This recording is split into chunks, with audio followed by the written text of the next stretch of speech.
YouTube ബ്രൂട്ടോസ് നീയുമോ എന്ന് ചോദിക്കേണ്ടി വരുന്നു. എല്ലാവർക്കും ഞാൻ 10 കൊല്ലം സുഖിച്ചില്ല എല്ലാവരും.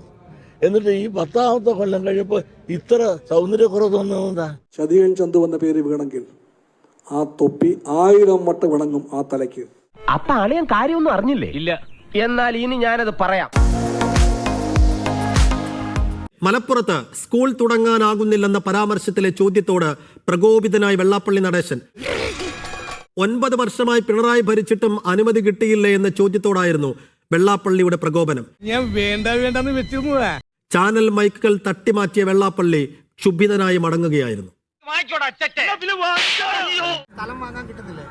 എല്ലാം ഉണ്ട്. പിന്നെന്താ തുടങ്ങാൻ പറ്റാത്ത? അനുവാദം തരണം. ആരുടെ അനുവാദം? സർക്കാരിന്റെ. പരിചയമുള്ളവരെ തന്നെ വഞ്ചിക്കുന്നത് നല്ലതാ. ഇപ്പോഴത്തെ അല്ല, അന്ന് ഞങ്ങള് റിപ്പോർട്ടർ 9 വർഷത്തിനിടെ ചോദ്യം തടയടാ. 9 വർഷത്തിനിടെ കുറെ നാളായി നിങ്ങൾ തുടങ്ങിയിട്ട്.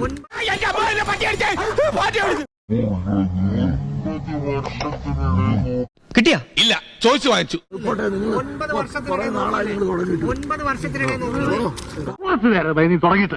ഈ കൈ മുദ്ര അടിക്കാൻ മാത്രമല്ല, കുറെ നാളായി തുടങ്ങിയിട്ട്.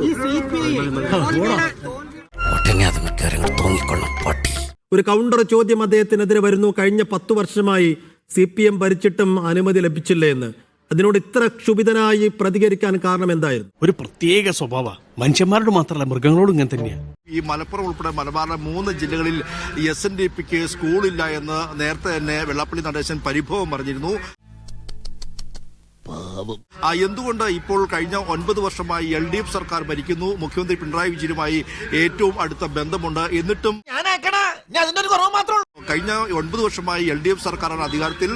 ഈ മലപ്പുറത്ത് നിങ്ങൾക്ക് ഭൂമിയില്ല, പിന്നെ എന്തുകൊണ്ട് സ്കൂളുകൾ അനുവദിക്കുന്നില്ല? സ്കൂളുകൾ അനുവദിക്കുന്നത് സംസ്ഥാന സർക്കാരുകളല്ലേ? അതിനെപ്പറ്റി ഒന്നും ചോദിക്കണ്ട, എനിക്ക് ഭ്രാന്തായി പോകും. ഈ LDF സർക്കാർ എന്തുകൊണ്ട് അനുവദിക്കുന്നില്ല എന്ന ചോദ്യമായിരുന്നു ചോദിച്ചത്. അപ്പോഴാണ് അദ്ദേഹം പെട്ടെന്ന് തന്നെ ക്ഷുഭിതനാവുകയും ഇത്തരത്തിൽ കയ്യേറ്റം ചെയ്യുന്ന രീതിയിലേക്ക് കാര്യങ്ങൾ പോവുകയും ചെയ്തത്. എന്ത് ചെയ്യാനാടാ, ഞാൻ ഇങ്ങനൊരു ദുരന്തനായി പോയി. മുഖ്യമന്ത്രിയുടെ കാറിൽ താൻ പോയത് വളരെ വിവാദമാകുന്നു. താനൊരു താഴ്ന്ന ജാതിക്കാരനായതുകൊണ്ട് തനിക്ക് അയിത്തമുള്ളതുകൊണ്ടാണോ ഇത്തരത്തിലുള്ള ഒരു നിലപാട് അല്ലെങ്കിൽ ഒരു പ്രസ്ഥാനം ഉണ്ടാകുന്നതെന്നും അദ്ദേഹം ചോദിക്കുകയും ചെയ്തു. ഇനിയും 3ാമതും പിണറായി സർക്കാർ അധികാരത്തിൽ വരുമെന്ന് അദ്ദേഹം കൈ മുഷ്ടി ചുട്ടിക്കൊണ്ട് പറഞ്ഞുകൊണ്ടായിരുന്നു അദ്ദേഹത്തിന്റെ മാധ്യമപ്രവർത്തകർ സംസാരിച്ചത്. SNDP യോഗം ജനറൽ സെക്രട്ടറി വെള്ളാപ്പള്ളി നടേശനെതിരെ രൂക്ഷ വിമർശനമാണ് ബിനോയ് വിശ്വം നടത്തിയത്. 10 വർഷം കൂടെ നിന്നിട്ട് തള്ളിപ്പറയുന്ന ചതിയന്മാരാണ് CPI എന്ന് പറഞ്ഞ വെള്ളാപ്പള്ളിയോട് ചതിയൻ തൊപ്പി ഇണങ്ങുക തനിക്കല്ല വെള്ളാപ്പള്ളിക്ക് തന്നെയാണെന്നാണ് ബിനോയ് വിശ്വം തിരിച്ചടിച്ചത്. തന്റെ കാറിൽ വെള്ളാപ്പള്ളിയെ കയറ്റില്ല എന്ന പ്രഖ്യാപനവും ബിനോയ് നടത്തി. ആദ്യം വെള്ളാപ്പള്ളിയുടെ പ്രതികരണം, ശേഷം ബിനോയ് വിശ്വത്തിന്റെ മറുപടി. എല്ലാം അറിഞ്ഞിട്ട് തന്നെ കാര്യം. ഞാൻ മുഖ്യമന്ത്രിയുടെ വണ്ടി കയറിയതല്ലേ ഇവിടുത്തെ നിങ്ങൾക്കെല്ലാം വലിയ പ്രശ്നം. ഒരു പ്രശ്നക്കാരൻ കാണും ഈ കൂട്ടത്തിൽ. ജനങ്ങളെല്ലാം ഏറ്റെടുത്തുണ്ട്. ഒരു മുന്നോക്കക്കാരൻ കയറിയതെങ്കിലും കൊണ്ടുവരുന്ന, ന്യൂനപക്ഷക്കാരൻ കയറുമായിരുന്നു കൊണ്ടുവരുന്ന, ഈ പിന്നോക്കക്കാരനാണ് ഞാൻ. ആ വണ്ടി ഒന്ന് കയറിയെന്ന് പറഞ്ഞ് നിങ്ങൾ ഇവിടെ എല്ലാം എന്നെ കൊല ചെയ്തില്ലേ? എന്ത് തങ്കപ്പെട്ട മനുഷ്യനാടാ ഇവനെ പറ്റി നീ തോന്നിയ ദിവസം പറഞ്ഞു. കൂടെ നിന്ന് എല്ലാ സുഖങ്ങളും അനുഭവിച്ചും കൂടെ തിന്ന് കാലിട്ട് വിട്ടാൻ ഞാനാണ് ഉത്തരവാദി. എന്നോടിത് വേണ്ടായിരുന്നു. ആരായാലും നിരക്കില്ല. എല്ലാ സുഖ സൗകര്യങ്ങളും അനുഭവിച്ചിട്ട് കൂടെ നിന്നിട്ട് കൂടെ ചവിട്ടാൻ അവൻ ചതിയൻ ചന്തുമാരാണ്. ഇതെന്നെ ഉദ്ദേശിച്ചാണ്, എന്നെ തന്നെ ഉദ്ദേശിച്ചാണ്, എന്നെ മാത്രം ഉദ്ദേശിച്ചാണ്. യൂട്യൂബ് ബ്രൂട്ടോസ് നീയുമോ എന്ന് ചോദിക്കേണ്ടി വരുന്നു. പറയേണ്ടതെല്ലാം അകത്ത് പറയണം, പുറത്തല്ല പറയേണ്ടത്. എന്തോ കുത്തി പറയുന്ന പോലെ എനിക്ക് ഫീൽ ചെയ്യുന്നുണ്ട് കേട്ടോ. പ്രത്യേകിച്ച് ഒരു ഇലക്ഷൻ നടക്കാൻ പോകുന്ന ഈ മുഹൂർത്തത്തിൽ ഇതുപോലുള്ള സംവാദങ്ങളാണോ ഒരു ഐക്യത്തിന് നല്ലത്? എന്റെ അമ്മയെ നാട്ടിച്ച് അതിന് ഒന്നിച്ച് നിന്നവർ ഇതുവരെ 10 കൊല്ലം സുഖിച്ചില്ല എല്ലാവരും. എന്നിട്ട് ഈ 10ാമത്തെ കൊല്ലം കഴിയപ്പോ ഇത്ര സൗന്ദര്യക്കുറവ് തോന്നുന്നതാ. മാന്യമല്ല, മര്യാദയല്ല. ചതിയൻ ചന്തു എന്ന പേര് വീണെങ്കിൽ ആ തൊപ്പി 1000 വട്ടം വിളങ്ങും ആ തലയ്ക്ക്. CPI തലയ്ക്ക് ആ തൊപ്പി ചേരില്ല.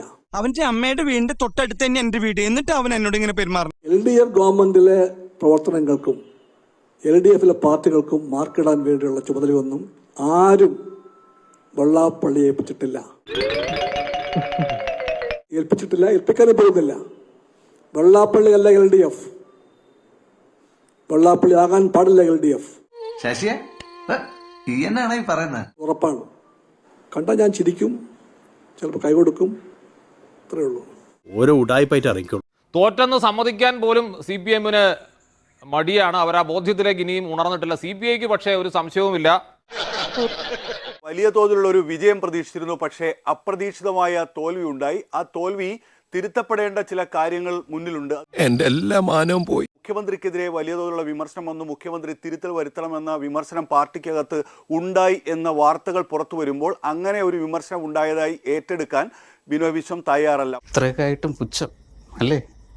പിന്നോക്കക്കാരനായതുകൊണ്ടാണോ ഞാൻ മുഖ്യമന്ത്രിയുടെ കാറിൽ കയറിയതിന് വിമർശനം എന്നാണ് വെള്ളാപ്പള്ളി ചോദിക്കുന്നത്. അതൊക്കെ ഗോപാലകൃഷ്ണൻ ഒരു നമ്പർ അല്ലേ? അങ്ങനെ അല്ലെന്നും കടുത്ത വർഗീയത നിറഞ്ഞ പരാമർശങ്ങൾ നടത്തുന്ന സമയത്ത് മുഖ്യമന്ത്രിയുടെ കാറിൽ അദ്ദേഹം കയറ്റിയത് കൊണ്ടാണ് വിമർശിക്കപ്പെട്ടതെന്നും കേരളത്തിന് അറിയാം.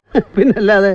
പക്ഷേ എന്നിട്ടും മുഖ്യമന്ത്രി വെള്ളാപ്പള്ളിക്ക് നിരന്തരം സർട്ടിഫിക്കറ്റുകൾ നൽകുന്ന, അദ്ദേഹത്തെ തള്ളിപ്പറയാത്ത സമീപനമാണ് സ്വീകരിച്ചു പോകുന്നത്.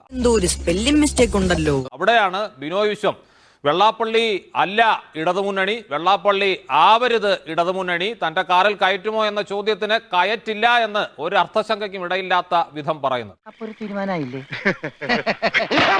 ഇന്നത്തെ പ്രതികരണത്തിൽ വെള്ളാപ്പള്ളി നടേശൻ പറയുന്നത് പിണറായി വിജയൻ വീണ്ടും മുഖ്യമന്ത്രിയായി എത്തും എന്നുള്ളതാണ്. അതേ തരത്തിലുള്ള ഒരു പ്രചാരണമാണ് അദ്ദേഹം നടത്തുന്നത്. LDF വരും, എല്ലാം ശരിയാകും. മേലീ ശവത്തിന്റെ മുമ്പ് തന്നെ ചവിട്ടി കൂടി ഞാൻ അവന് ഏരിയയിലേ കാണില്ല, അക്കാര്യം ഞാൻ ഏറ്റു.